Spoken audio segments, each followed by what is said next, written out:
Confianza, creatividad y sentido de interconexión.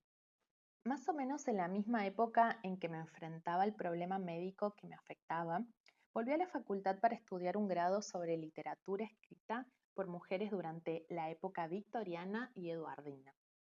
Empecé a darme cuenta de que muchas de las mujeres que escribieron entre 1850 y 1920 hablaban sobre aspectos de la experiencia sexual femenina que a menudo sugerían claramente una conexión entre el despertar sexual y el despertar creativo.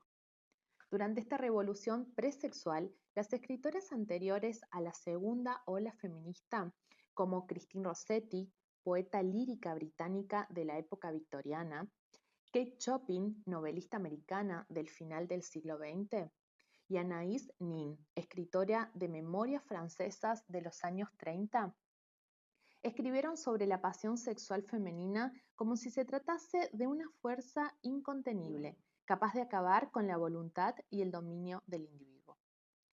Con frecuencia dichas escritoras parecían que relacionasen el autoconocimiento sexual o el despertar sexual de la mujer con la aparición o el despertar de otros aspectos de la creatividad y la identidad femeninas. A diferencia de las escritoras y artistas posteriores a la década de 1960, aquellas nunca describieron la sexualidad femenina como algo relacionado simplemente con el placer físico. Descubrí otra cosa bastante sorprendente. A pesar de que los comentaristas misóginos habían dicho muchas veces que las mujeres brillantes no podían ser sexys y que las mujeres muy sexuales carecían de cerebro, las biografías de numerosas artistas creativas venían a decir justamente lo contrario. Es frecuente en la vida de muchas mujeres escritoras, revolucionarias y artistas que una relación sexual particularmente liberadora o indicios de autodescubrimiento sexual, incluso si la artista no tenía pareja, precede a un exuberante periodo de expansión creativa e intelectual en su obra. Y a juzgar por las cartas privadas, vi que algunas de las mujeres más creativas y más libres desde un punto de vista intelectual y psicológico de aquella época, desde Cristina Rossetti hasta George Eliot, Edith Wharton, Emma Goldman y Georgia O'Keeffe, eran también, desde luego, mujeres notablemente apasionadas y sexuales. George Eliot describía a su heroína Maggie Tulliver en El molino de los Flos de 1860, lanzándose bajo el seductor mandato de deseos ilimitados. Según su comentarista, la novelista A. S. Viat, la propia Eliot también tenía miedo de llegar a ser demoníaca a causa de su naturaleza apasionada. En una carta a unos amigos suyos, Eliot escribió sobre su propio miedo a llegar a consumirse en sus sensuales deseos. Anoche tuve una horrible visión de mí misma en la que me convertía en un ser mundano, sensual y diabólico. La poeta Cristina Rossetti escribió con exquisitez sobre los tormentos de la tentación sensual femenina. La heroína de El mercado de los duendes, 1859, Laura. Se sentó con un anhelo apasionado y los dientes le rechinaron resistiendo al deseo, y lloró como si su corazón fuera a partirse. Por el contrario, Lizzie, la hermana de Laura, tras haber comido fruta de los duendes, se intoxica y evidentemente se vuelve adicta a ella, queriendo siempre más.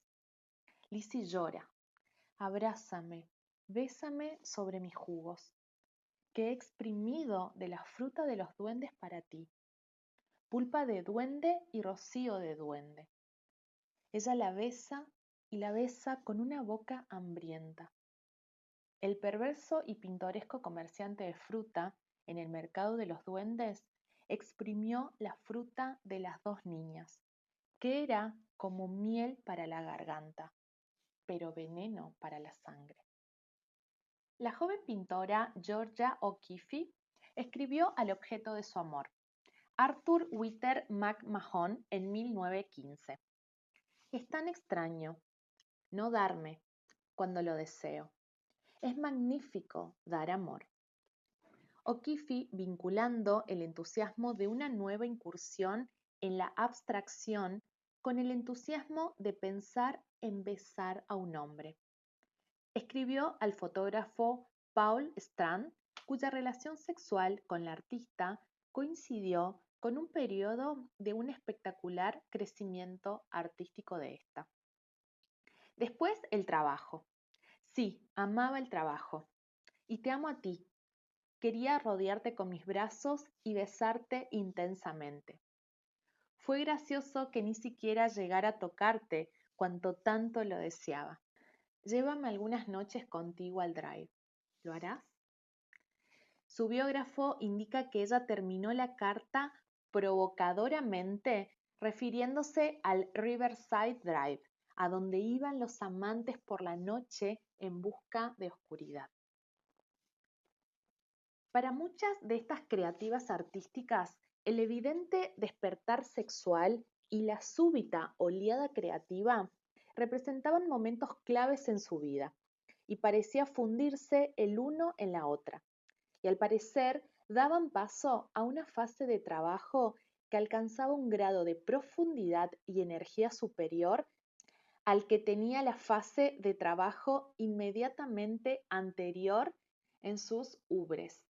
Era como si de estos arcos de logros, los puntos altos, creativos que alcanzaban, apoyasen aún más mi creciente convicción de que las mujeres experimentan la vagina como algo integral al núcleo del yo y que también puede servir como detonante o puerta de entrada a un despertar de la sensibilidad que en momentos afortunados puede fusionar lo creativo y lo sensual. Las escritoras a menudo describen tales momentos de despertar sexual como una especie de neblina que desaparece y que incrementa el sentido del yo femenino. En sus cartas privadas describen muchas veces el asombroso y embriagador descubrimiento del yo a través del catalizador del amor sexual que están experimentando. Hannah Arendt escribió en los siguientes términos a su amado Ernest Blücher, después de haber empezado su relación amorosa, una relación descrita como intensamente intelectual e intensamente erótica, para una joven que hasta entonces no había sido especialmente física. Por fin sé lo que es la felicidad. Todavía me parece increíble que haya logrado ambas cosas, un gran amor y un sentido de identidad con mi propia persona. Y sin embargo, tengo una a partir de haber tenido la otra. A menudo, por mucho que sufran a causa de su pasión, las heroínas de estas escritoras se niegan a arrepentirse del despertar sexual que ha provocado su sufrimiento. En la novela de Kate Chopin de 1899, The Awakening, Edna Pontellier dice: entre las sensaciones contradictorias que la abrumaban, no se hallaba ni la vergüenza ni el remordimiento. Las cartas y las novelas de Edith Wharton en particular me estimularon a seguir aquella línea de investigación. Durante la mayor parte de su vida adulta, Wharton estuvo casada con Teddy Wharton, un dilerante convencional perteneciente a la clase alta, un hombre nada apropiado para ella. Según las palabras de la propia Wharton y también de otras personas, su vida sexual en común era casi inexistente. Pero en 1908, Edith experimentó un espectacular despertar sexual cuando inició una relación al margen de su matrimonio con Morton Fullerton, un periodista bisexual, atractivo, seductor y provocativo. En las cartas de amor que Edith le escribía, publicadas por primera vez en la década de 1980, Se refiere a ese despertar como una amenazadora disolución de su yo, una pérdida de control. Escribe Edith en francés, que es la lengua que utiliza para tratar sobre el placer sexual, que sus caricias la dejan sin voluntad. Habla acerca del amor sexual de Furlenton como de un narcótico, una metáfora cuyo eco resuena también en otras escritoras del mismo periodo. Edna Pontellier, 1899, también describe las caricias de su amante como un narcótico, una metáfora cada vez menos frecuente después de que la segunda ola de la década de 1970 considerase políticamente incorrecto el reconocimiento de la dependencia percibida de las mujeres respecto de los hombres. En una carta, Wharton describe una conversación con Fullerton en la cual, después de haberle expresado el efecto que ha tenido sobre ella haber llegado a tener orgasmos, él le responde que escribirá mejor como resultado de aquella experiencia. Resultó que Fullerton tenía toda la razón. Edith Wharton escribió lo mejor de su obra tras su despertar sexual. Curiosamente, La Casa de la Alegría, publicado en 1905, prácticamente no contiene lenguaje de pasión física en relación con los personajes femeninos, por los que sus lazos afectivos y motivaciones parecen incompletos. La represión está bien expresada, pero no la satisfacción. Sin embargo, la pasión sexual femenina, adoptando múltiples formas, impregnan sus obras. Estío, 1917, y La edad de la inocencia, 1920.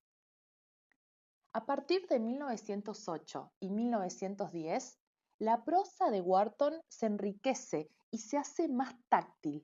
El mundo del placer y de los sentidos penetra en su obra de forma más plena, lo mismo que un sentido del anhelo femenino de éxtasis, de vida y de sensación a cualquier precio. Un sentido que en aquel momento era necesariamente trágico. El tema de la mujer a la que su propia sexualidad la transforma y la despierta, y a la que no le importan las consecuencias, aunque sufra por ellas, es constante en la ficción de Wharton a partir de 1908 y 1910. Estudié las biografías de estas y de otras grandes mujeres artistas, escritoras y revolucionarias, desde los siglos XVIII y XIX hasta principios del siglo XX. Mary Wollstonecraft, Charlotte Brontë, Elizabeth Barrett Warning, George Sand, Christina Rossetti, George Eliot, Georgia O'Keeffe, Edith Wharton, Emma Goldman y Gertrude Stein. En todos los casos, mujeres cuyas vidas, cartas y decisiones, aunque supusieran un gran riesgo o peligro para ellas, revelaban su intensa y a menudo apasionada naturaleza sexual. Detrás del círculo ahora más amplio de mujeres artistas, escritoras y revolucionarias, aparecía una vez tras otra la misma secuencia. El florecimiento sexual iba seguido de una oleada de inspiración y visión creativa. A menudo se observaba un cambio de perspectiva cronológica en las escritoras, artistas y revolucionarias. De repente, su paleta de colores se amplía y aparece ante su vista la posibilidad de un mundo diferente. George Eliot empezó a escribir su primera obra de ficción importante, Escenas de la vida clerical, 1857, justo después de haber iniciado su relación ilícita con su amante George Lewis. Georgia O'Keeffe, tras iniciar una relación altamente erótica con el fotógrafo Alfred Stieglitz, no tardó en dar comienzo a su audaz experimentación con las formas y los colores, representada en sus pinturas de flores y revolucionaria para su época. Sus propias palabras cuando escribió a Stieglitz en 1917, relacionando el entusiasmo artístico con la excitación sexual, fueron estas: Me da la sensación de que tengo mucho que hacer, mucho, y solo una cosa que pintar. Es la bandera que veo flotar, una bandera de color rojo, oscuro, temblando en el viento, como mis labios cuando estoy a punto de llorar. Veo también una línea fuerte y firme, la dentadura bajo los labios. Buenas noches, me duele el pecho y estoy muy cansada. No he podido dormir ni comer debido a la excitación que siento aquí debajo. Y me duele, me pregunto, me doy cuenta. La radical crítica de Emma Goldman contra las normas sociales se intensificó agudamente tras el comienzo de su relación pasional con Ben Reitman en 1908. También Goldman adoptó posiciones que comportan su arresto. Típico de alguien inspirador como Reitman, no solo sedujo a Goldman, sino que además le ofreció su sala para vagabundos, para que cuando no dispusiese de otro lugar pudiera dar allí sus conferencias. Cuando Gertrude Stein conoció a Alice B. Toklas y empezaron a vivir juntas, relación que permitió a Gertrude explorar su propia vida interior como amante de mujeres, su obra dio un salto adelante tanto en lo concerniente a experimentación como en términos de sensualidad. Incluso escritoras actuales establecen a veces esa conexión, en ocasiones con un grado de detalle sorprendente. En una conversación con Isabel Allende, la periodista Melissa Bloch, responsable de la entrevista para la Radio Pública Nacional, realizada el 6 de noviembre de 2006, le preguntó a Allende sobre la génesis del logrado personaje español del siglo XVII, Inés Suárez, la heroína de la novela Inés del alma mía. La primera frase salió de mi matriz, respondió Allende, tal vez ante la estupefacción de su interlocutora. No salió de mi cabeza, sino de mi matriz. La frase decía así: soy Inés Suárez, una vecina de la leal ciudad de Santiago, de la Nueva Extremaduría, en el Reino de Chile. Y eso era lo que sentía. Sentí que era ella y que solo podía contar aquella historia a través de su voz. En las biografías que he leído, el amante suele ser una figura que actúa como inspiración y que lejos de ser siempre una pareja en el sentido formal, muchas veces es un hombre o una mujer que respetan intelectualmente a la artista creativa o revolucionaria, conmoviéndola a la vez desde un punto de vista erótico. Según parece, en muchas de las grandes artistas, escritoras y revolucionarias, el despertar sexual coincidió con apuestas arriesgadas en otros ámbitos, sociales y artísticos. Así con otros tipos de despertares, en lo profesional, en la expresión y en la capacidad creativa.